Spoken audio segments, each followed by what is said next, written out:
Deadpool, please report to command. Deadpool, please report to command.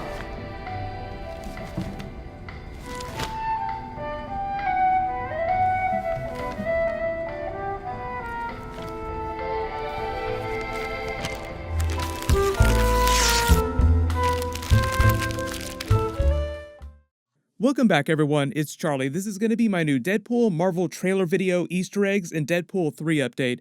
Everyone saw this trailer and wondered, why is Marvel doing a big integration with Fortnite? They did the same thing for Avengers Infinity War and Avengers Endgame with Thanos and the Infinity Gauntlet to promote both of those movies. So what is Marvel's secret plan in doing something this big right now?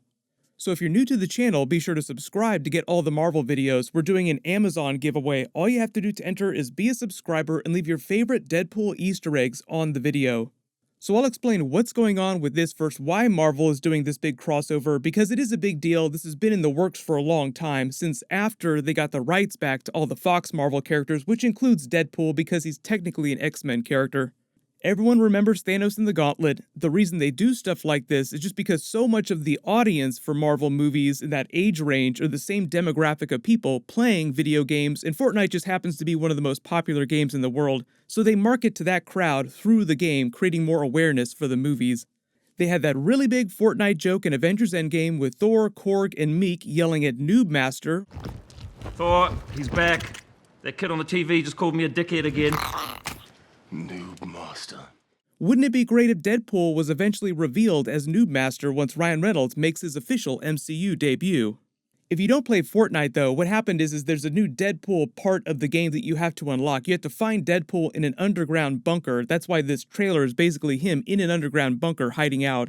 But when you eventually find one of his bunkers, you find that there's Avengers MCU graffiti all over the place, so it's just tying it back around to Avengers Endgame and Deadpool now being part of the MCU, technically part of the MCU.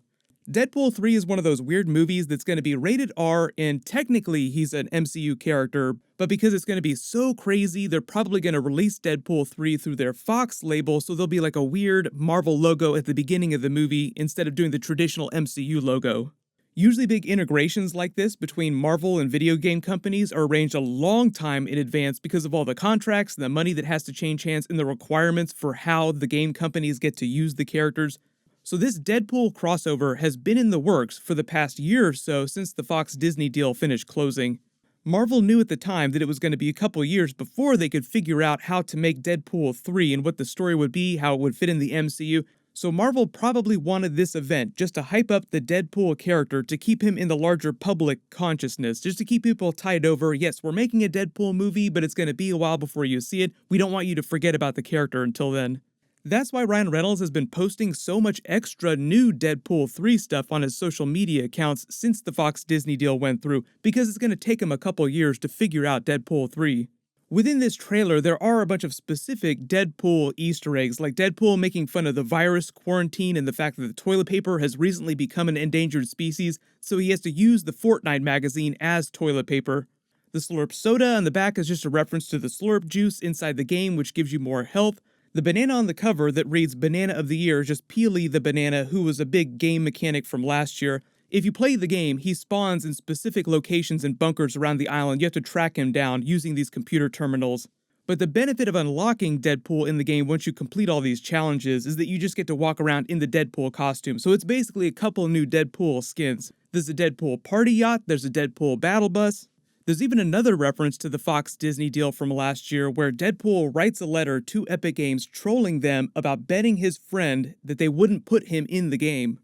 So for about the past year, since the deal went through, obviously it's going to take them a while to figure out Deadpool 3, but they've just been hyping up Deadpool inside the MCU using all these big game integrations, Ryan Reynolds on his social media accounts. That's why right after the deal went through around Avengers Endgame hitting theaters last year, Ryan Reynolds posted this Deadpool 3 teaser, the leak-iversary, the anniversary of the date that Ryan Reynolds himself leaked the Deadpool test footage at Comic-Con that year. We have no idea how that happened, but I promise you, I'm looking into it. But here's my top 5 Deadpool stories that they could use for Deadpool 3 that would explain how he fits in the MCU while still keeping the movie rated R. Number 5, The Good, the Bad, and the Ugly from Deadpool Volume 3. During this story, Deadpool keeps waking up every morning finding out that someone has been stealing his internal organs, but because he can regenerate himself, he just shrugs it off like it's no big deal. He then finds out that someone has been stealing his internal organs and using them to try and recreate new weapons as part of the Weapons Plus program.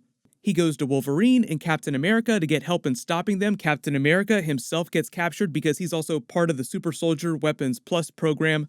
Marvel even made an official animated version of the story a couple years ago. Now obviously we have old Captain America in the MCU right now, and Chris Evans isn't going to show up inside a Deadpool movie. Whoever winds up being the new version of Wolverine probably isn't going to debut till some other X-Men movie during Marvel Phase 5. 4. Deadpool Ronin. This is a story like Marvel's 1602, an Elseworld story set in the distant past of Japan and alternate versions of all the Marvel characters. So you have Deadpool running around ancient Japan trying to kill a bunch of people. You do the movie as an Elseworld story set in a fictional past with alternate versions of the characters.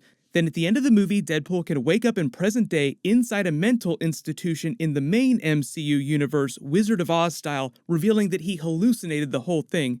Number 3, Deadpool Strange Days, big multiverse Doctor Strange story. Vanessa gets kidnapped by an alternate version of Deadpool from another universe, and Deadpool has to break into the Sanctum Sanctorum in his universe and steal magical artifacts from Doctor Strange in order to get her back and kill the Deadpool that took her. And instead of having a big Benedict Cumberbatch crossover cameo and doing full-blown Deadpool versus Doctor Strange team-up, because that's not very realistic, you just have some funny moments of Deadpool trying to survive all the intelligent magical artifacts inside the Sanctum, like Deadpool messing around inside the X-Mansion, breaking stuff during Deadpool 2. They did the exact same thing with the Thor character during the Thor Ragnarok Doctor Strange crossover scenes. Oh, yes.